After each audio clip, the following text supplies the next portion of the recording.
जजेस, मुअज़्ज़िज़ असातिज़ाए कराम और मेरे प्यारे साथियों, अस्सलाम वालेकुम। आज मैं आपके सामने एक ऐसा सवाल रखना चाहती हूँ जो सदियों से हमारी ज़मीर को झंझोड़ रहा है।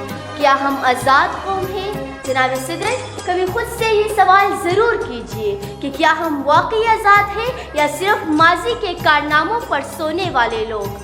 जनाब सदर, आइए अपने इर्द गिर्द नज़र दौड़ाते हैं कि हम गलत फहमियों, तासुबात और मुनफी सोचों की जंजीरों में जकड़े हुए नहीं। क्या हम वो बन सकते हैं जो हम बनना चाहते हैं? क्या हम वो सोच सकते हैं जो हम सोचना चाहते हैं? जनाब सदर, हमें यकीनन ये कहने पर फ़ख्र है कि हम एक आज़ाद मुल्क के शहरी हैं। हमारा अपना झंडा है, अपना आइन है, हमारी अपनी हुकूमत है।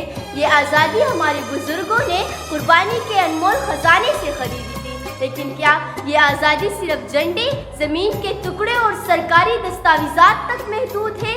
आज़ादी का मतलब सिर्फ सरहदों का तयन और अपना झंडा लहराना नहीं। हकीकी आज़ादी का ताल्लुक हमारी समाजी, माशी और फिक्री हालात से है। कुदरत ने हमें एक बेहतरीन मुल्क दिया, लेकिन क्या हम अपनी जिम्मेदारियां अदा कर रहे हैं? ये एक अहम सवाल है। क्या हम माशी तौर पर आज़ाद हैं जब हम बैरून कर्ज़ों तले दबे हुए हैं और महंगाई ने आम इंसान का जीना मुश्किल कर दिया है? क्यों है? लोगों को तालीम, इल्म और शऊर हासिल नहीं, जो तरक्की की बुनियाद है। तालीम हर बच्चे का बुनियादी हक है, मगर बदकिस्मती से लाखों बच्चे पाकिस्तान में स्कूल जाने से महरूम हैं। तेरे आज़ाद बंदों की न ये दुनिया न वो दुनिया, तेरे आज़ाद बंदों की न ये दुनिया न वो दुनिया, यहाँ मरने की पाबंदी, वहाँ जीने की पाबंदी। जनाब सदर, हमारी नस्लों पर दो बड़ी ताकतों का गलबा है। पहली ताकत माशरे की सोच का खौफ। हमारे पड़ोसी क्या कहेंगे, हमारी बादरी क्या समझेंगे? रिश्तेदारों की तनकीद का डर या खौफ हमें अपने ख्वाबों, अपने शौक़ों और अपनी मर्जी की ज़िंदगी जीने से रोकता है। क्या ये गुलामी नहीं? दूसरी ताकत डिजिटल गुलामी। हम समझते हैं कि हमारा फ़ोन हमारे हाथ में है, लेकिन हकीकत ये है कि हमारी ज़हन हमारे फ़ोन के हाथ में है। हमारे तवज्जो का हर लम्हा बनता जा रहा है। हमें ये बताया जा रहा है कि क्या ख़रीदे, क्या पसंद करें और क्या सोचें। हमारी राय हमारी नहीं रही, वो एल्गोरिथम्स के पैदावार बनकर रह गई। हमें अपनी सोच पर कंट्रोल खो देना गुलामी नहीं तो फिर क्या करें? हम मायूस हो जाए? हरगिज़ नहीं। सच्ची आज़ादी का राज इस बात में पोशीदा है कि हम इन जंजीरों को पहचानें। आज़ादी का पहला कदम शऊर। अपने ज़हन को जागीरों की तरह इस्तेमाल करें। हर बात पर सवाल करें, हर नज़रिए को पुर रखें। दूसरा कदम इल्म। किताबें पढ़ें और फिर ख़राए को सुने। इल्म वो कुल्हाड़ी है जो जहालत के जंजीरों को काट सकती है। तीसरा कदम हौसला। माशरे की बेजाक पाबंदियों से ऊपर उठे, अपनी मंजिल खुद मुंतखब करें, अपनी सलाहियतों पर भरोसा करें। आखिरी और सबसे अहम कदम अपने आप को पहचानना। हम हर साल यौम आज़ादी जोश व खरोश से मनाते हैं, परचम लहराते हैं और अपने अब्बा और अजदाद की कुर्बानियों को याद करते हैं। ये सब दुरुस्त है, लेकिन इस जश्न के बाद जब हम अपनी अमली ज़िंदगी की तरफ लौटते हैं तो ये सवाल सर पर उठता है कि क्या हम वाकई इन तमाम जंजीरों से आज़ाद हो चुके हैं जिनसे हमारे कायदीन ने हमें आज़ाद करने का ख्वाब देखा था। अब तक पाँव से जमती है जंजीरें गुलामी की, अब तक पाँव से जमती है जंजीरें गुलामी की।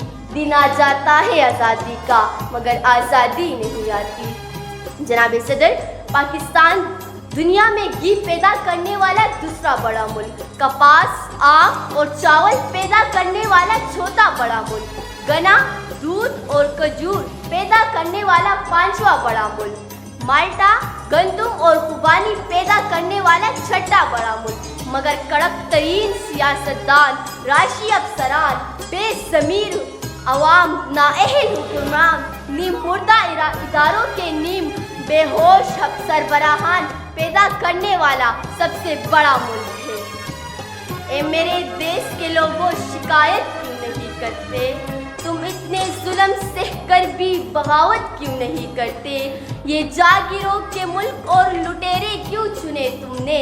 تمہارے اوپر تم جیسے حکومت کیوں نہیں کرتے؟ جناب صدر، 1947 یہ وہ سال تھا جب قربانی کی داستانوں نے تاریخ بدل دی۔ خون سے لکھی گئی عہد نے پاکستان کو جنم دیا، لیکن افسوس آج اسی ملک میں سچ کہنے والا دبایا جاتا ہے، ایماندار تنہا رہ جاتا ہے اور جھوٹ، فریب اور مفاد پرستی کو ترقی کا نام دیا جاتا ہے۔ تو بتائیے جناب صدر، یہ آزادی ہے؟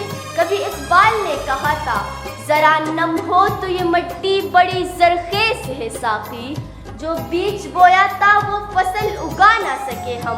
آج ہم بات تو اقبال کی شاہینوں کے کرتے ہیں، مگر عمل میں مردہ قوموں کی مثال پیش کرتے ہیں۔ ہم دوسروں پر تنقید کرنے میں ماہر، مگر خود کو بدلنے سے قاصر۔ ہم نے نماز کو رسم بنا دیا، صداقت کو کمزوری، امانت کو بوجھ اور دیانت کو حماقت سمجھ لیا۔ میرے ساتھیوں، آزادی صرف سرحدوں کی حفاظت کا نام نہیں، بلکہ یہ سوچ اور ایمان کی آزادی کا نام ہے۔ آج ہم مغربی ثقافت کے غلام بن چکے ہیں۔ ہماری سوچ، ہمارا لباس، حتیٰ کہ ہماری ترجیحات بھی دوسروں کی تابع ہے۔ ہم اپنی ہی دین سے، اپنی ہی روایاتوں اور اپنی ہی پہچان سے دور ہو چکے ہیں۔ ہم خود کو آزاد سمجھتے ہیں، مگر اندر سے ہم غلام ہیں، خواہشوں کے، فیشن کے اور دنیاوی مفاد کے غلام۔ جناب صدر، کتنا خوف ہوتا ہے شام کے اندھیرے میں، کتنا خوف ہوتا ہے شام کے اندھیرے میں، پوچھ ان پرندوں سے جن کے گھر نہیں ہوتے۔ جناب صدر، ہم سڑکوں پر کوڑا پھینک کر صفائی مہم کی تصویر پوسٹ کرتے ہیں، جھوٹ بول کر ایماندار کہلانے کے خواہش مند، اور سب سے بڑھ کر اپنی ہی ملک کے خلاف بدگمانی پھیلا کر باشعور شہری بننے پر فخر کرتے ہیں۔ کیا یہی زندہ قوموں کی پہچان ہے؟ جناب صدر، بات صرف یہاں تک محدود نہیں، تعلیمی میدان میں بھی ہم پیچھے ہیں۔ تعلیمی میدان میں بھی ہم پیچھے ہیں۔ میں آپ سے پوچھنا چاہتی ہوں، ایسا کون سا سیاستدان ہے، ایسا کون سا لیڈر ہے جس کے اپنے بچے پاکستان میں پڑھتے ہو؟ ہمیں کہا جاتا ہے تعلیم حاصل کرو، ترقی کرو۔ ارے کیا کرے تعلیم حاصل کر کے؟ تعلیم حاصل کرنے والا کا حشر تو ڈاکٹر عبدالقدیر خان کی طرح ہوتا ہے۔ ہم نے تعلیم کو صرف امتحان پاس کرنے کا ذریعہ بنا لیا، کردار سازی کا نہیں۔ ہم نوجوان جو قوموں کا سرمایہ ہوتے تھے، آج موبائل کے اسکرینوں میں قید ہیں۔ جناب صدر، مگر نہیں، اب وقت آ گیا ہے کہ ہم اپنی فکری زنجیریں توڑ دیں۔ ہم جھوٹ کے اندھیروں میں سچ کی مشعل جلائیں۔ ہم خوف کے بدلے ایمان، کمزوری کے بدلے غیرت اور مایوسی کے بدلے امید کو چنیں۔ جناب صدر، آزادی تب مکمل ہوگی جب نوجوان قلم کو ہتھیار بنائیں گے، جب کردار میں سچائی ہوگی، جب دل میں وطن کی محبت اور زبان پر حق کا کلمہ ہوگا۔ میرے ساتھیوں، ہمیں اصل آزادی حاصل کرنی ہے، ضمیر کی آزادی، سوچ کی آزادی، ایمان کی آزادی۔ جب آپ یہ جان لیں گے کہ آپ کون ہیں، آپ کی کیا قدر ہے، آپ کا کیا مقصد ہے، تو پھر کوئی بھی بیرونی قوت آپ کو غلام نہیں بنا سکتی۔ تو آئیے، آج ہم صرف اپنے ملک کے شہری نہیں، بلکہ اپنے ذہنوں کے سلطان ہیں۔ ہم اپنی سوچ کو آزاد کریں گے، ہم خود غرض نہیں، قربانی کا پیغام عام کریں گے۔ ہم سچ بولیں گے، حق پر قائم رہیں گے اور اپنے وطن کو وہ پاکستان بنائیں گے جس کا خواب علامہ اقبال نے دیکھا تھا اور جسے قائد اعظم نے حقیقت بنایا تھا۔ آخر میں صرف یہ کہوں گی، خدا کرے کہ میری عرض پاک پر اترے وہ فصل گل جسے اندیشے زوال نہ ہو، یہاں جو پھول کھلے وہ کھلا رہے برسوں، یہاں خزاں کو گزرنے کی بھی مجال نہ ہو۔